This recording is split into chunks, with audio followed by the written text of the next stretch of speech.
You know, there's a lot of lore that has been built up around you. Really? You were the first to do this that I'm aware of, and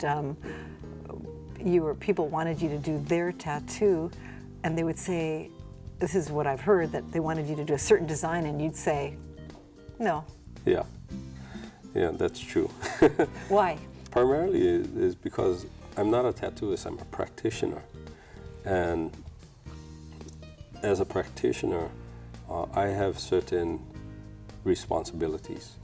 And if I know that design is not appropriate for you, I'm not going to do it, because it's my responsibility to give you something that is appropriate.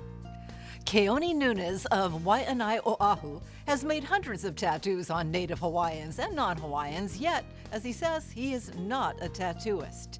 His cultural practices didn't initially include tattooing, but his life journey took him in that direction.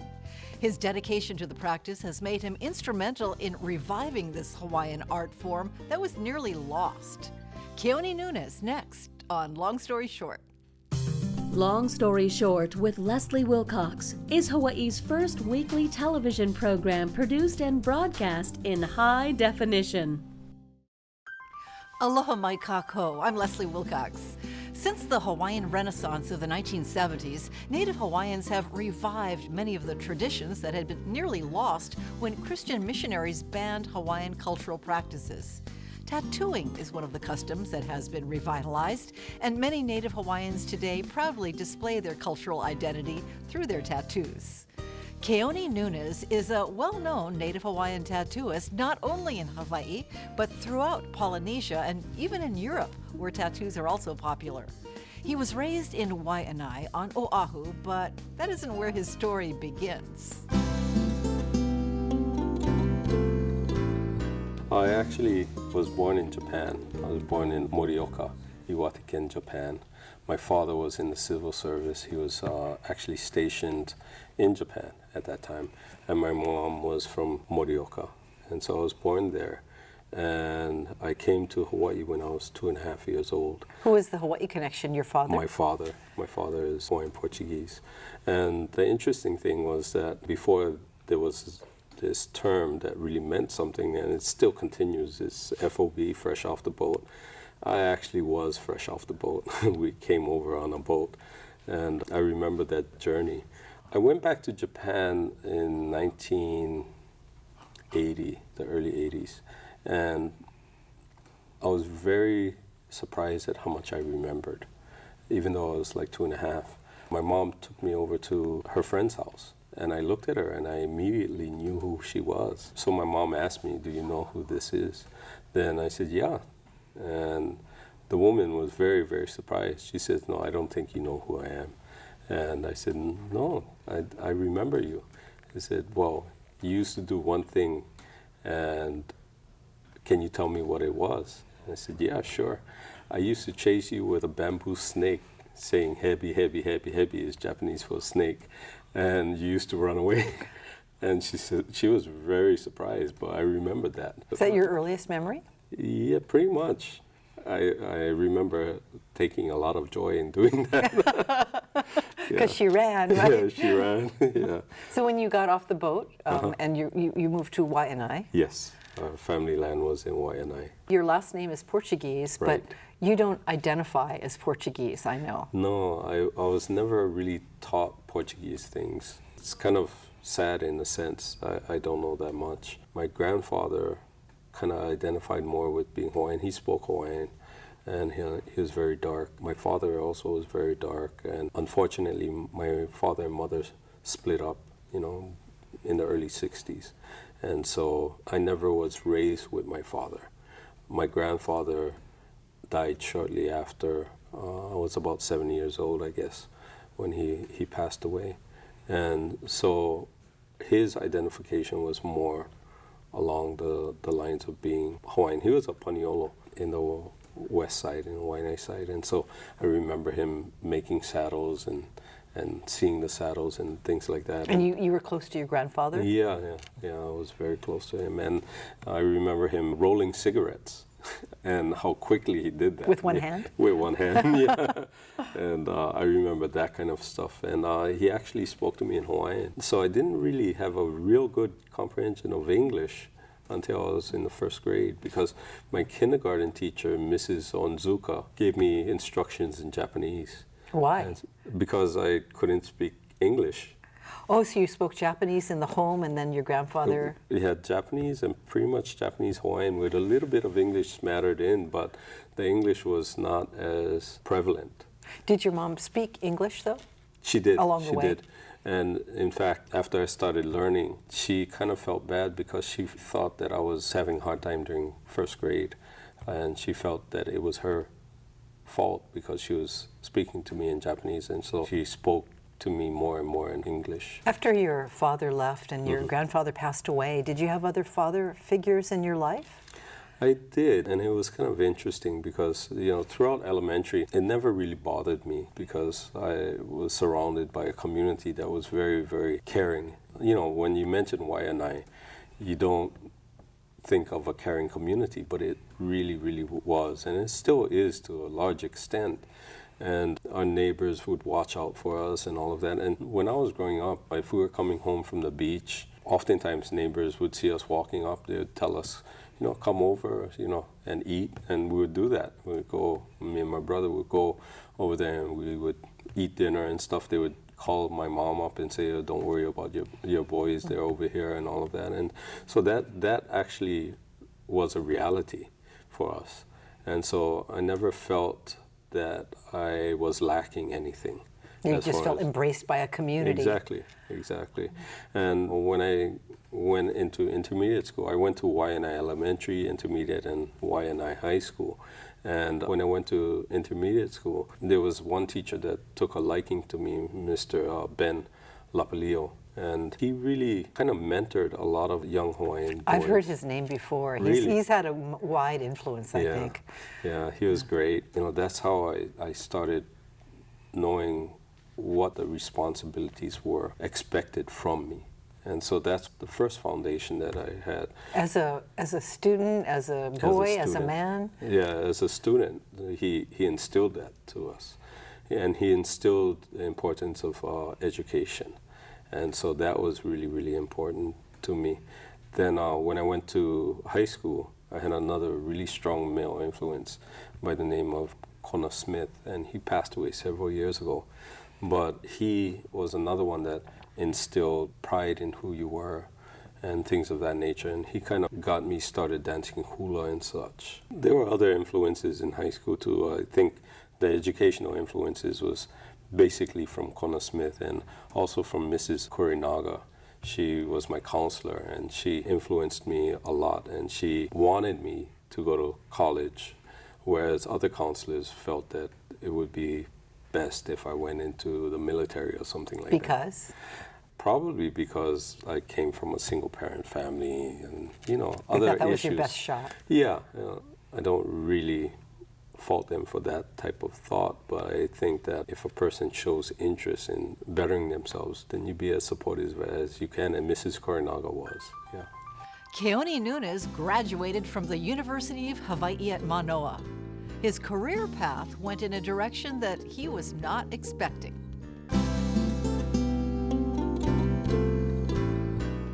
I majored in anthropology and I had a certification in Hawaiian language. I taught Hawaiian language at Hilo Community College for a while. Then after I came back, I worked for the Bishop Museum, then Kamehameha Schools, and also a year with Office of Hawaiian Affairs. I landed at Kamehameha Schools and I was working for a program that did a lot of outreach to Hawaiian communities. And so it was really an opportunity for me to get back to the community, and I always wanted to do that.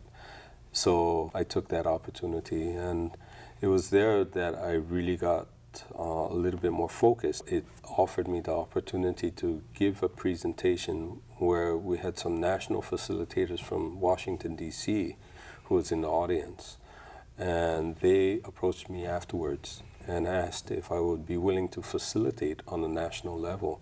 And I told them, sure. Were you surprised? I was very surprised, yeah. But did you know you were good at what you did? Because obviously that's why they asked you, right? Yeah, I didn't know that I was good. I think that there's a lot of local people that have good facilitation skills, but, they don't know about it until somebody tells them. What do you have to be a good facilitator? You have to have the ability to listen. You have to have the ability to think on your feet. And you have to have the ability to put things in ways that will not offend anyone else. And so as far as that's concerned, that's the path that was open up to me, and I chose that path. How did you develop that style? I don't know. I really don't know. I can't really say. A lot of it is from talking story with a lot of the older people, because when I graduated from high school, that was one of my passions, was to sit down when everybody else was going out to nightclubs and such. I was talking to elders a lot. Auntie Miro Lupinui was a tremendous influence to me. That's Darryl Lupinui's mother, and I danced for Waimapuna. And so she was a very, very strong influence for me. Auntie Emma DeFries and I had a lot of good conversations. Papa Kala Hikiola Nali Elua was another. Uncle Herman and Auntie Frida Gomes really, really took me under their wings and taught me how to do musical implements and things of that nature. And so I had a lot of different influences. I think part of the facilitation skills that I picked up was through them. And I definitely know a lot of the cultural things that I know was definitely through all of them. And then you got noticed by national people and trained by them? Yes. I went for a training in 1990, and I was working freelance with them until 2006. Yeah, about there. And then? I started working with ACO Incorporated, and they're the largest Native American corporation. They needed someone in Hawaii to work the Pacific region, and so they asked me to do it. And then they kind of mentored me and encouraged me to have my own company. And so I opened up my own company, and that's what we do now. Well, is that a passion for you, the facilitation? Yes, so facilitation has always been a passion, I guess, because I could see the good things that would come out of it. As far as my cultural work is concerned, I can only reach out to a finite group of people. Whereas if I do something like facilitate a meeting that's for several nonprofit organizations, that network really, really spreads out. Keone Nunes' ability to work with organizations to help them understand their common objectives and achieve their goals is a skill that came naturally to him, not only because he was a good listener, but because the kupuna had also taught him how to resolve conflict without taking sides. Yet, he is better known in Hawaii and the Pacific for doing something else that stirs his passion. You're running a business and you do all these other cultural things. Are you the kumu of your halau? Yes. And you do what else? A lot of people know me for tattooing. And, which must be, I mean, because of all the Keone Nunes tattoos I see around town, you must be busy. Yeah, I'm pretty busy. But you only do it in your off hours? Yes, for the most part. Non-hula, non-facilitation, and non-grant writing. Right. Right, and so I hardly have days off. And sometimes when I have one day out of the week off, I cherish it, Yeah. But it's important work. And I was really, really fortunate to have strong influences along those lines. I learned a lot from a lot of these kupuna, many of which I mentioned before. But people like Auntie Mira Lupinui knew quite a bit. And Papa Kalahi Keola Nali Elua, he knew quite a lot also, as well as Emma DeFries and Auntie Martha Lamho, Johnny Lamho's mother. She remembered family members that had traditional tattoos and all that. So when you were just talking story with these elders because you enjoyed it, you were actually learning something that was to be a game changer for you and also for many people who were looking for tattoos that spoke to their family and their genealogy. Exactly. At that time, I never recognized the importance of what they were saying. I never thought that I'd be a tattooist. It's not something that I would have chosen, And it was really interesting because these people would talk about it but not force it upon me. But just give me enough. It was just enough palu, enough bait for me to ask more questions. It was really, really important. Do you think they were trying to pass that on to you? In retrospect, yeah, definitely. And because I know with several of them, they never passed it on to their blood relatives. Although I was related to Auntie Muriel Lupunui, the others didn't really pass that much of that information on to their blood relatives. That's so interesting, because many kupuna have passed on without passing on Yeah. their knowledge, because I think they perceived that no one was interested in taking it forward. But you're saying that's not what you were planning either, but Yeah. you must have shown interest. I think part of it was that I was willing to sit down and listen, and I would ask some questions afterwards. I think a lot of kupuna, and I can kind of understand that now as I'm getting older, a lot of the kupuna didn't want to just give the information out to everyone. They wanted to give their information out to someone that they felt would appreciate what was being told to them. And I did appreciate things. I didn't have full comprehension of it, but I did appreciate every second that I sat on the foot of all of these kupuna. Well, when they spoke of tattooing, did you get into the details, like what kind of bone did you use for their tool and all that?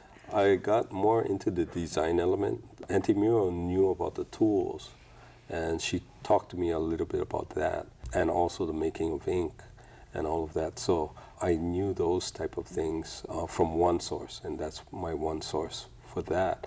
But everybody else knew about the patterns, the meanings, what families it was connected to, and all of that kind of stuff. Did you sit down and look at patterns with them? Yeah, they actually drew some patterns for me and all of that. Did you keep any of the drawings? Yeah, I have them. It was quite exciting. And, I never realized, though, how close we were to losing that. Because at that time, I thought it was common knowledge. I thought people in all families were having discussions like I was.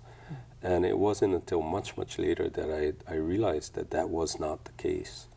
And so it's important to understand these things, especially when you're going through it, because I think if I had not recognized that, then, I might be doing something else. But you saw it was a need and it would be lost. You eventually did. I eventually did, and that came about in 1989 when I got my first tattoo. I was looking for about 8 years for someone to do work on me. Auntie Muriel gave me a pattern that she said would be appropriate for me. Appropriate is a vague word for me. What does that mean? Sometimes some people tell me that they will give me a design and say, oh, well, this is a family design and all of that. Then I look at it and I recognize that it's borrowed patterns from other cultures. We never had curvilinear designs, with the exception of round and half-round designs. If I wouldn't want someone walking around with patterns that belong to my family, then what makes it right for me to appropriate patterns from another culture that may belong to someone else's family? I guess it goes to what one's reason is for having a tattoo, Exactly. right? It's either, Exactly. I think you think of it as identification, Yes. and other people may just want a Yeah. cool design. Yeah, and that's fine. If you want a cool design, that's great, but there's hundreds, thousands of other tattooists out there that would probably be better than me. Does that mean if somebody who is not Hawaiian comes to you, you won't do their tattoo? No. You won't give them a tattoo? If they're a good person, it doesn't matter to me, because they have to defend the design, and they have to defend who we are as Hawaiian. And so I think it's a good thing. It was done traditionally. It wasn't just Hawaiians. There are Noa designs. There are designs that do not belong to anyone, or that signify certain aspects in life. And with those Noa designs, just about anyone could wear them. Did everyone have tattoos in the ancient Hawaiian culture? Not everyone. I think to one extent, a lot of people did. But all of the intricate, extensive tattoos were primarily for people of the upper echelons, because they could afford to have it done, one, and they were people that didn't need to go out to the lo'i They didn't need to go out to the taro fields. They didn't need to do any of that kind of stuff. So they could heal properly. Yeah. So I think that that's important to understand, is that the people of higher status oftentimes had more tattoos. One of the things that is unique with being someone putting on uhi, putting on tattoos on someone else, is that was the only class of people that could spill the blood of a li'i without being killed. And it was us that controlled the protocols. And a lot of people don't understand that, because we had to control the protocols. The protocols were important for us. We could not adhere to other people's protocols because it might not be congruent to what we needed to do. So we set the tone, yeah. And a lot of people don't realize that. And what's the tone?